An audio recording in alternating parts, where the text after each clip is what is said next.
ஆத்துமாவே நன்றி சொல்லு முழு உள்ளத்தோடே. என் ஆத்துமாவே நன்றி சொல்லு முழு உள்ளத்தோடே. கர்த்தர் செய்த நன்மைகளை ஒரு நாளும் மறவாதே.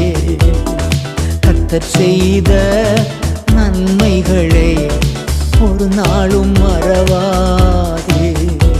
என் ஆத்துமாவே நன்றி சொல்லு முழு உள்ளத்தோடே.